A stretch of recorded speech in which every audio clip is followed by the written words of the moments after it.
Hi, I'm Marie. I'm a student at Carnegie Mellon University, and this summer I interned at Google on the Kubernetes node team. So I worked on Gubernator this summer, which is this tool and web page that really automates a lot of the debugging process for engineers working on Kubernetes.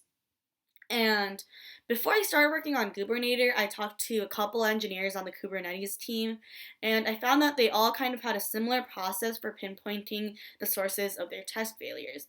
And that included something like going to the JUnit file to find which test failed, then looking at that message to maybe find the pod name, and if they were lucky enough to have the pod name from the log message, they would copy that and then go into another log file, like maybe the kubelet log file or the kube API server log file, and use Control F to search for that pod name.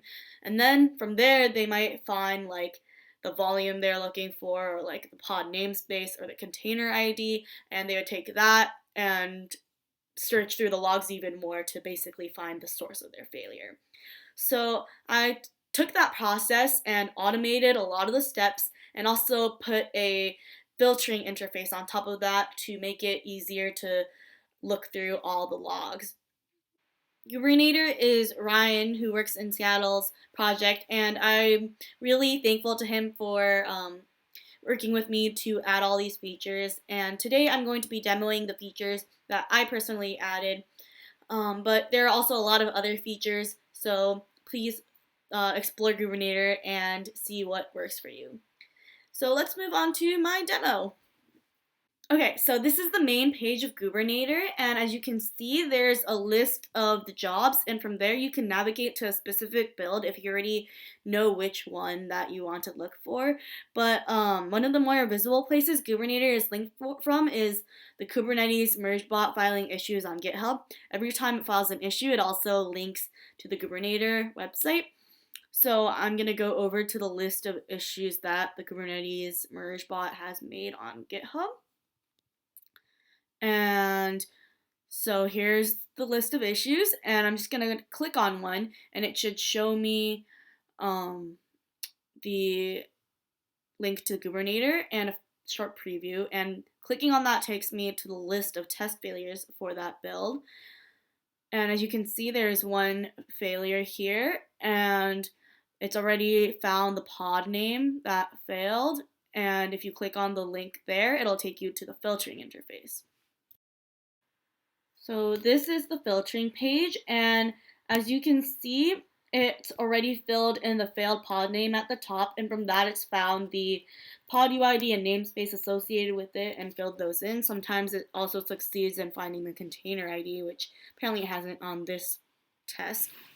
So it also has narrowed down the log files that you'll be interested in to this one folder, which is the in this case, I guess, the container VM folder, and has a list of the logs in that folder. And it's checked off the kubelet log file because that's generally where people seem to look first. And it's bolded the lines, bolded the pod name, and highlighted the lines that include that.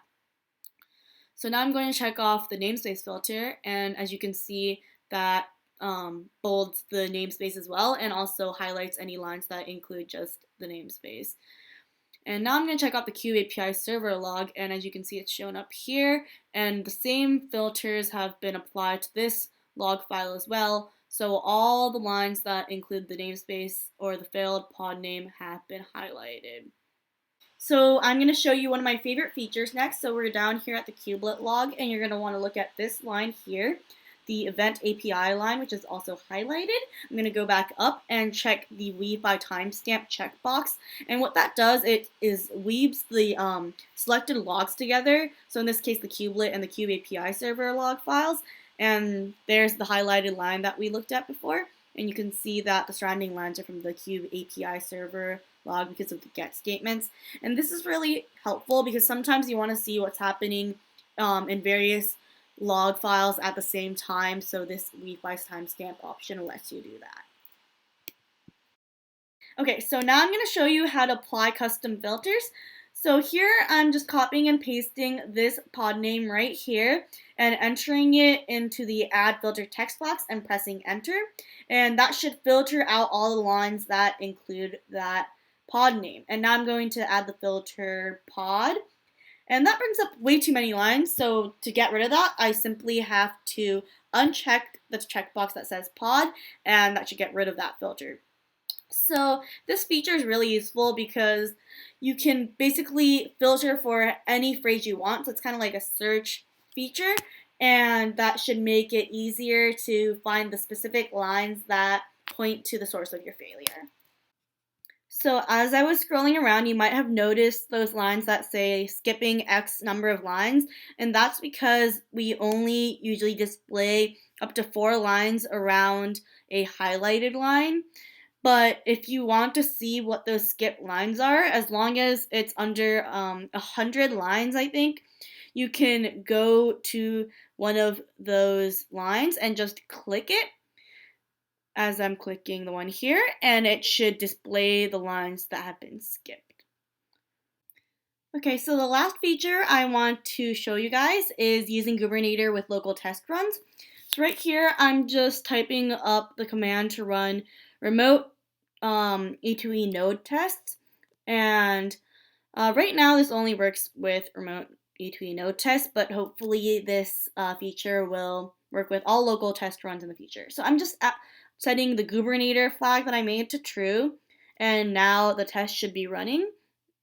I'm going to fast forward through the test because it's going to take a little while, but basically this feature is made so that you can view your local test results on Gubernator and filter them as you would a build, Jenkins build or something.